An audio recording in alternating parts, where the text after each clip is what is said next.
So we've been talking a lot recently, as a company, I guess, about third-party cookies going away and how, as a solution, we're well placed to pick up the slack from that. And with the news this week about an apparent U-turn, I guess, on how Google are going to be handling things, I thought it'd be a good idea if we could get together and have a little chat about what's actually happening, how we're seeing that go forward. Because to me, I think there was when I first read it and I got the link sent through, I was like, oh no, we've been talking about this for a couple of months now about how it's going to be happening, how it's imminent. We always felt like it might be getting pushed back another year anyway. Yeah. I think that was inevitable. Well, they pushed it back again not so long ago, didn't they? Yeah. It's been for like 4 years now as well. Yes, something was obviously going on. Yeah. And I think it was not panic stations, but on Tuesday it was a little bit like, oh, I've got a lot of content out there, we need to edit. But then reading further into it, I think we're in the same position as Monday before the news dropped. Yeah. If not in a sort of stronger position, because it's still going to happen. It's just going to be down to the user to turn them off. And I think I don't think, from what's been described, they're just going to surface the ability to turn them off really obviously across your entire Google account. Yeah. And then looking at stats and previous sort of reports on other platforms that have already done it, overwhelmingly people choose to turn them off when given the option. Yeah, it's a bit like sticking the unsubscribe from email. Exactly. Yeah. So if you, it's a bit like, imagine if unsubscribe from email is a button at the top of your email that you received. Yeah. You're probably going to do it if you're not engaging.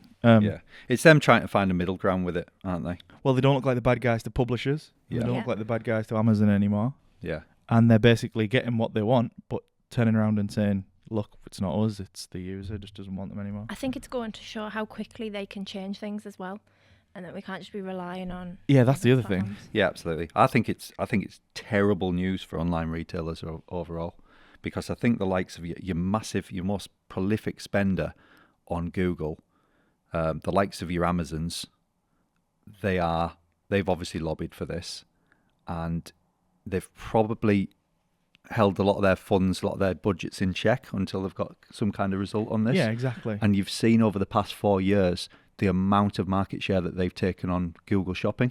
Yeah. And I think they'll just really drive it home now. So if anyone is competing if their product mix competes with anything on Amazon, they're going to find it a lot more difficult going forwards, because Amazon will undoubtedly use it as an opportunity to press forward their advantage now. Absolutely. And the other thing that happens is when say it's not everybody who opts out, but it's the vast majority. The cookies that are left are useless because they work en masse. They don't work cookie by cookie. They work because it's an amassed amount of data. To work accurately anyway. Obviously they can work a little bit, but it's just going to be as broad as anything else at that point. What's crazy as well, I think, is the amount of people in our space who are sort of going, whoa, what a relief.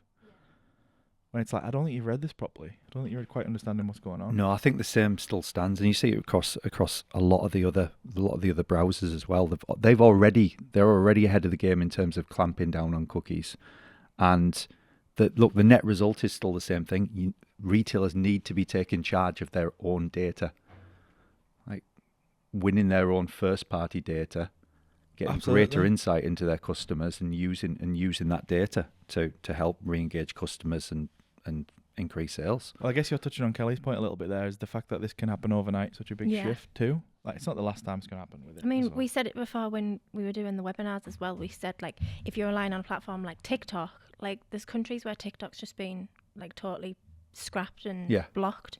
So it can just show how quickly any other platform can change. Yeah. So you need to be bringing things in for yourself and doing it yourself. It's no different to relying on Amazon as like your 90% of your income for your site. Yeah, you've got to diversify your traffic sources, haven't you? Yeah. If overnight Amazon decide they're going to stock your product because they've seen how much margin you've got and how much you're selling. Yeah. We've done that before. But it's very difficult to say you're going to diversify when you're relying on, everyone is relying on Safari, everyone is relying on Chrome. It's very difficult to do that. So people need to make plans, and a lot already have, to be completely fair. Oh, absolutely. But they need to make plans for this gradual, this gradual loss of visibility, I guess. I think if anything, them saying that they've got these plans has set people up, but they shouldn't rest on their laurels now that this news has come out, which is what you were saying, Josh. Like, a lot of people are saying, oh, it's fine. Well, the truth is, the people who've acted on this information are the ones that are they're now benefiting from cheaper acquisition costs. That's and true, yeah. greater AOV from customers and more long-standing customers, and people coming back and buying it again. I guess it is an opportunity as well for like retailers who are taking the advice of, there's nothing to worry about now. They're just gonna, without sounding too hyperbolic, get left in the dust, but at least they're gonna have an advantage. Mm-hmm. Yeah, absolutely. Yeah, it's just like you said. It's just it's crazy the amount of people saying there's nothing to worry about now, without having properly looked at it. I think it's a oddly concerning one for me. Like I say, we're still in the position that we were on Monday, but at least Google now can step back and go, nothing to do with us. The people have spoken, type thing. Like, it's on them now if they don't want to be marketed to. Absolutely. Unless they incentivize it in some way, like incentivize cookie collection. But I don't know if there's any intent for them to do it. What in terms of people, there's talk of diversifying from the point a little bit here, but there's talk of people receiving kind of micropayments for. That's what I mean. That's the only way it's accepting cookies. I can see it. That's on the publishers, I guess, isn't it?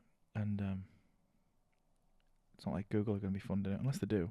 I just can't see how it would work structurally. Is there anything like that in place at the minute, where people get incentivized for? There's a startup I was talking to, actually, funnily enough, a couple of months ago, that were doing exactly that. But again, their end goal is just to grow out the data and grow their own value through. Yeah, that's the thing. Capturing all the data as a network. So it's it's like the snake eating its own tail at that point, isn't it? Where exactly. They're going to incentivize through the collection and use and selling of the data. That's just the world we're in, I guess. I was just going to talk about how, like, a lot of what I've read was saying that about how they're still using and pushing towards Privacy Sandbox, everything that they'd built on. So I feel like it's still within Google's control almost. I think that Privacy Sandbox is how they're going to retain control, I think. 100%, yeah. Going forward. I think it's all coming back to Google and all coming back to how they want to run things regardless of how everyone else feels. And I feel like that differs as well from, did you say Apple already have the opt-in stuff? I'm sure they have a very obvious opt-in on their apps and things. Yeah. And on the App Store, I think they're following that you can really cleanly turn that stuff off there. On Safari, I don't know how well it's surfaced. I can't think. I pretty much exclusively use Chrome. Could do with having a look into it, actually. But it's also interesting to even think like how many people are accepting cookies already, like right now. Yeah. Well, all mine are turned off even on Chrome, to be fair. I think it's like 40% of users on Chrome even. I was looking at it the other day. I've got them all turned off.